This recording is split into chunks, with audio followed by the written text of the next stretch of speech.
up, Raider Nation? It's your boy Simone Raider, back at it again with another video. And another episode of Hard Knocks is finally behind us, and a new episode of A Hard Knock Life is out. This episode was really enjoyable to watch. There was a lot of action, a lot of storylines built into this episode, more than last week. Last week was more of like a chill episode. This one was filled with action, fights, AB, and even the preseason game against the Rams. The whole episode started off with Jon Gruden basically giving his infamous speech to the Raiders before training camp. And what other coach out there in the NFL gets you pumped up like Jon Gruden does, man? This dude went out there and basically went off on this team, basically telling them that we need better fucking execution out there. But more than anything, I want better execution.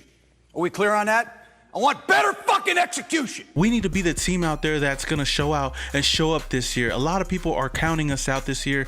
A lot of haters, a lot of doubters are saying that the Raiders aren't going to do much this year. Even after getting Antonio Brown and a lot of other weapons added to this team, they still doubting the Raiders. And it's our job to go out there and show that the Raiders are here to compete and maybe even get to the Super Bowl. And man, can I say the execution from Jon Gruden's speech into the intro of Hard Knocks is flawless, man. I really enjoy how they always do that, and they bring in the tones, you know, slowly rise the background music into the intro. Man, the Autumn Wind is probably the greatest anthem ever in the history of the NFL. But from that, moving on to Antonio Brown, we address his feet, and man, it was kind of cringe to watch because his feet is not pretty at all. His feet isn't booming at all. Business is not booming in his feet.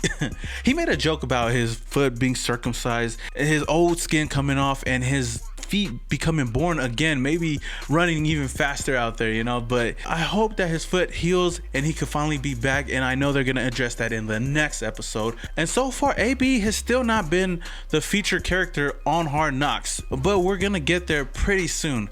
But they did address a lot of other people. They got into Keelan Doss, the undrafted rookie that I was really excited to see Keelan Doss, you know, come in, and the fact that he has that little connection with Jon Gruden. They had a little clip of him talking to Jon Gruden and asking him how to do things, and that's something I like to see in the rookies, especially an undrafted rookie. He wants to get better. He wants to see what he can do better and ask the coach. He goes to the coach. A lot of people wouldn't want to go to Jon Gruden, especially for the type of coach he is. A pretty big character, but he goes over there and talks to him, and everybody in this team actually likes Keelan Doss, from Derek Carr and Jon Gruden and everybody else. The way he runs his routes is crisp. Derek Carr did kind of throw a little jab at him, you know, saying that he makes a lot of fantastic plays in training camp, but he can't catch the ball on easy routes. But that's something he's gonna keep learning from here on out. Jon Gruden was more of a character on this show. He had a lot of screen time on the show. He was mainly out there cussing out the backup QBs, going off on them. With Derek Carr, I don't see him going off on him as much, but with the backup QBs, man, he just throwing the F-bomb left and right, going off on them. Like, dude, what the fuck are you guys doing out there? And he was giving Peterman a lot of flack as well. I don't respect that, because that's my dude right there. Jon Gruden was out there being Jon Gruden and trying to get these quarterbacks to be the best that they can be, especially to become the backup quarterback to Derek Carr. I'm pretty sure we're going to cut one of those guys, if not both of them, in the future. And then we get a little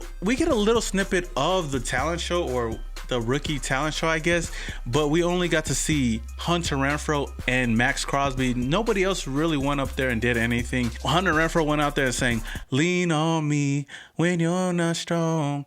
But, you know, we didn't get much of that. It was all right. And then Max Crosby came out there with the T-Pain vibes, as you know. You know, he wanted to buy everybody a drink out there. But other than that, it was a pretty cool little clip. But compared to last year's rookie talent show, or whatever you guys want to call it, it was subpar. It wasn't really all that, and I was kind of let down from it. But the main guy I do want to address in this show was Max Crosby. They addressed Max Crosby a lot in this show, and I was really excited to see him. You know, a 4th round pick. A lot of Raider Nation is excited to see Max Crosby on the field.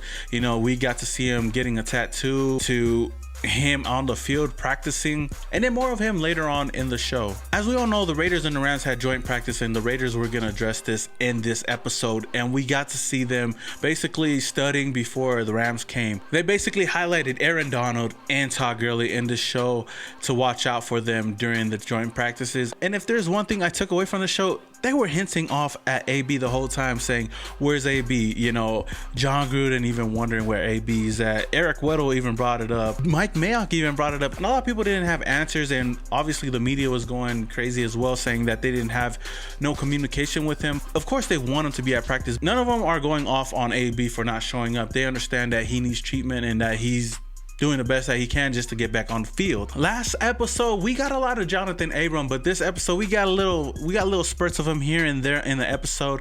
But one part that I really liked and enjoyed was him talking about Aaron Donald. He said, man, that boy's small, bro. I could go one-on-one with him, you know. Bro, he don't look that big, bro. Man, no. Bitch, I could have been D-lineman. And he was talking about how he could play D-line as well. And I know he's talking about Aaron Donald because Aaron Donald not in front of him, but I'm pretty sure if Abram was right there next to Aaron Donald, I don't think he'd say it. Wait, scratch that, never mind. I'm pretty sure he'd say that in front of Aaron Donald. They had a lot of clips of the Raiders offensive line just getting dirty in the trenches, and I loved it, man. Trent Brown is a beast out there. That dude is huge, and he's standing dudes up on that defensive line like they're kids. They even show Richie Incognito getting dirty as well. Man, it was pretty great to see. You know, this offense and defensive line is kind of getting dirty out there, and all the players on offense and defense are making each other better out there. Our offensive line is huge, so our defensive line is getting better just practicing against them. They didn't really dive deep into the fight, but they showed how it started. You know, everybody's getting physical, everybody's getting dirty, and Tyler Romier obviously got into it with one of the defensive linemen for the Rams, and they had a whole scuffle. One guy I was really surprised to see out there, being mature as he is, was Richie Incognito throughout the whole show. I'm really excited to see that because Richie Incognito is one guy that a lot of people are really nervous about him going off or, you know, causing fights or whatnot or bullying players. He went out there and was talking about what happened in the fight in the pile. He basically told everybody, okay, break it up. What are you guys gonna do? Just push each other around? And dude, that's keeping it 100. It was like, you know, trust me, it's not worth it, you know, because obviously we know Richie Incognito's record, and he's basically saying like, dude, it's not worth it at all to be fighting out here on the practice field. Yeah, just get over it. And I really like that from Richie Incognito. I'm really starting to think that Richie Incognito is gonna get back to his Pro Bowl form with the Raiders. I just want to go over Alec Ingold, the fullback. They kind of gave him a little shine. There was a clip about he threw Clay Matthews. He had to block Clay Matthews, but he threw Clay Matthews to the floor.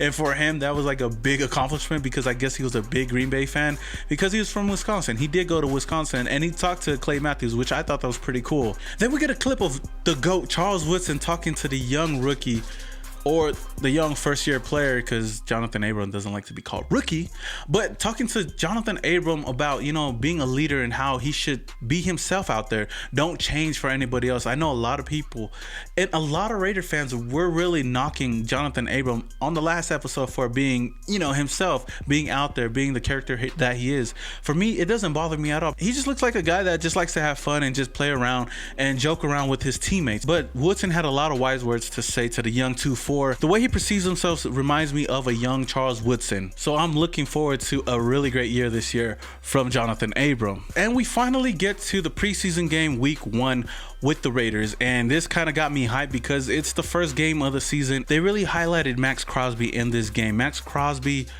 is a guy I'm really starting to love even more, and I did love him during the draft, but just highlighting the player that he is on the field, man, really gave me a newfound respect for Max Crosby. This guy got injured by trying to punch a ball, and he still wanted to play. He was mad out there because he knew his hand hurted and he didn't want to get out this game, and he's trying to make the most of his opportunity. This is a guy that's not gonna sit down and just let anybody else come in there and play. He went in the tunnel, he got taped up, came back out and wanted to play. They asked him if he wanted to still play with the club, and he said, yeah, let's do it. Let's go back out there. And he was making plays out there left and right. I wouldn't be surprised if this guy starts day 1. They highlighted Jonathan Abram as well, and Jonathan Abram is a dog out there. This dude is just running, flying to the ball. He's a missile, a heat-seeking missile. That's what I said in the last episode.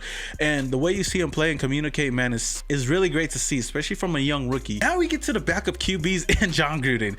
John Gruden, man, it must be kind of tough to play for John Gruden because if you mess up or you fuck up, he's gonna call you out on it and he's gonna chew you out. After those 2 picks, this dude John Gruden just out there like, what are you doing? What are you doing? Bad ball. What are you doing?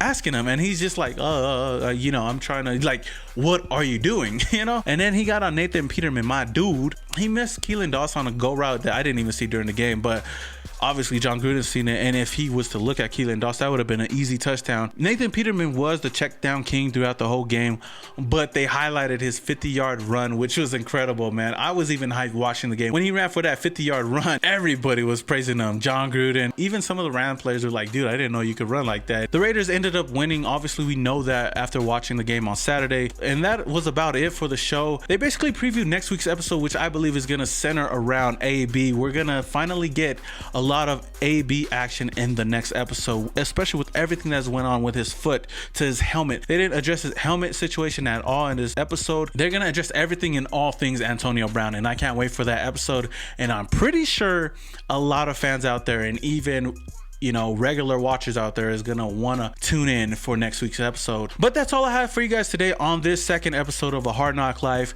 If you guys enjoyed this video, then smash that like button. If there's anything I forgot in this episode, please drop it down in the comments below and let your boy know. And if this is the first time you're watching this video, then hit that subscribe button, hit that notification icon button just to notify you guys when I upload more videos just like this one.